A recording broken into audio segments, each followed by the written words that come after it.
Vanessa Fox from Fox Farms, and I'm showing off my Firminator. I've had it for almost a year. I've done quite a bit of planting with it. We're going to take it out this afternoon and plant some more. So I just wanted to show you how to work this thing. It's a 10-foot wide model.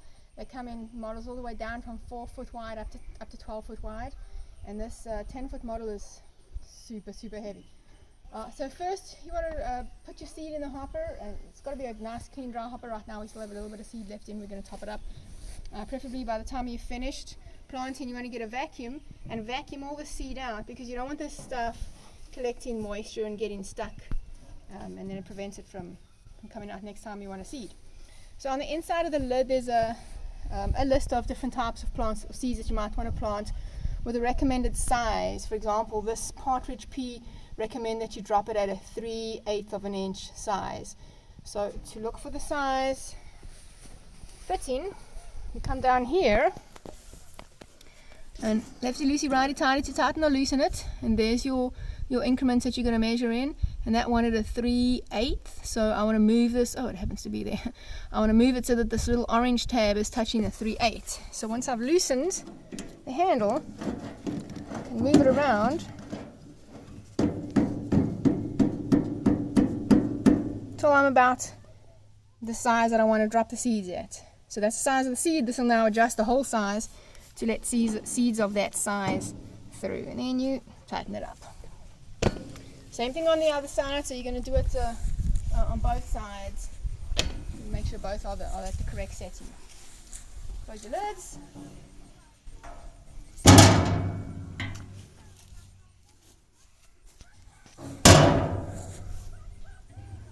Alright. So another setting here is whether the seeds are actually dropping or not, because while this is rolling, the seeds are going to be falling out. So the idea is, first the discs are cutting, then it's dropping seeds from the hopper, and then it's colder packing. So actually let's start here with the discs.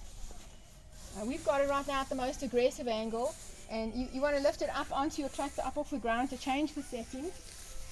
I'm just going to unscrew this, right, and then you'll be able to slide the bar over and either have it at an angle, or if you slide it over all the way this way, it'll be straight. So for your primary tillage, you probably wanted it more of an aggressive setting, and then as you start to smooth out what you've tilled, you can bring it over to a straight line to get it a little bit smoother. So once you're ready to drop seed, you go to this little box. Now,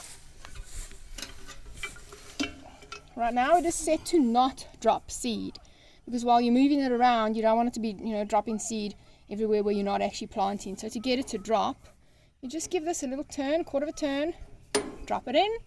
Once you've released it, now it'll set seed, and you do this on both sides. So while you're not actually wanting to drop seeds, keep it in the out position, and then it won't be just spilling seeds out every time the axle turns.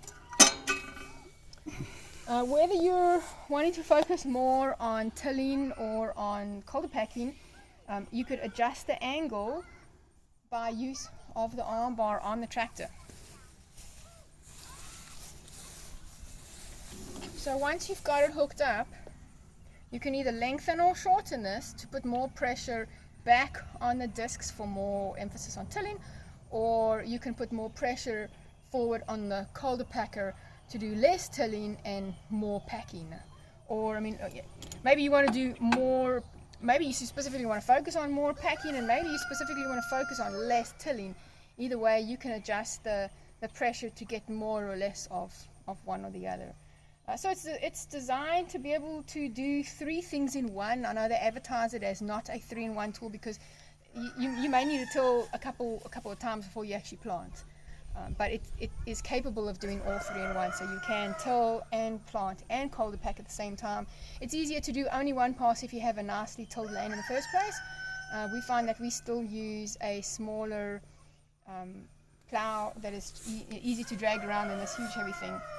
A couple of passes before we take it out for a final run here with planting at the same time. So here it is, G3 Firminator. I think it's been an awesome tool. We use it on 15 acres. We plant 15 acres with it. It's not advertised as a farm implement or a pasture implement. It's advertised as a feed plot implement.